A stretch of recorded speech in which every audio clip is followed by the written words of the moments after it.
Hello बच्चों, let's have a look at this question which says which of the following is heterocyclic compound. Options में हमें different compounds provided हैं जिसमें से हमें आइडेंटिफाई करना है कि कौन सा कंपाउंड एक हेट्रोसाइक्लिक कंपाउंड है. तो द की concept here is heterocyclic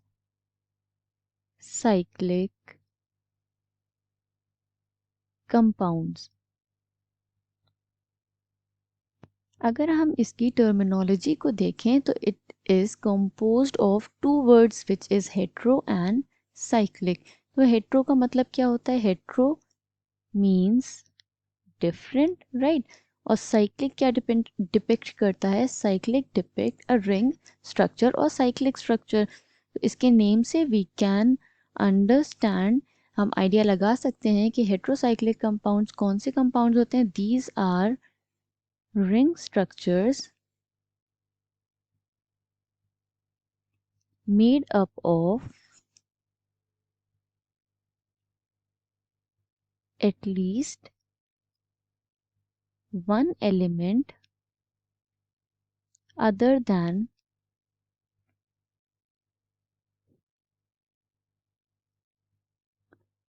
carbon and hydrogen atoms. देखिए, तो जब किसी रिंग स्ट्रक्चर में सिर्फ कार्बन एंड हाइड्रोजन प्रेजेंट होते हैं तो ऐसे कंपाउंड्स को हम होमोसाइक्लिक कंपाउंड कहते हैं. यहाँ डिफरेंट का मतलब है डिफरेंट टाइप ऑफ एटम्स. तो अगर किसी स्ट्रक्चर में, रिंग स्ट्रक्चर में कार्बन एंड हाइड्रोजन के अलावा एक अलग एटम प्रेजेंट है, एलिमेंट प्रेजेंट है, एटलीस्ट वन एलिमेंट, तो उसे हम हेट्रोसाइक्लिक कंपाउंड्स कह सकते हैं. तो कॉमन हेट्रो एटम्स जो प्रेजेंट होते हैं, हेट्रो एटम्स क्या होंगे? हेट्रो एटम्स हम उन एटम्स को कह रहे हैं जो कार्बन एंड हाइड्रोजन के अलावा साइक्लिक कंपाउंड में प्रेजेंट होंगे. Common hetero atoms are oxygen, nitrogen and sulphur. Okay, तो ये सबसे ज़्यादा कॉमनली यूज्ड और कॉमनली प्रेजेंट हेट्रो एटम्स हैं. तो इस इंफॉर्मेशन के बेसिस पे हम ऑप्शंस में अगर हम देखें तो फर्स्ट ऑप्शन जो हमें प्रोवाइडेड है वो कौन सा कंपाउंड है? It is cyclic compound containing sulphur atom. नाम क्या है इस कंपाउंड का? This is thiolane. तो ये थायोलेन कंपाउंड है. इसमें क्या प्रेजेंट है? कार्बन एंड हाइड्रोजन के अलावा सल्फर एटम भी प्रेजेंट है. तो this is a heterocyclic compound. The second compound given to us is a cyclic compound containing oxygen. तो यहाँ पे भी कार्बन एंड हाइड्रोजन के अलावा ऑक्सीजन प्रेजेंट है which is a hetero atom. तो ये भी एक हेट्रोसाइक्लिक कंपाउंड है. नेम क्या है? टेट्रा हाइड्रोफ्यूरान.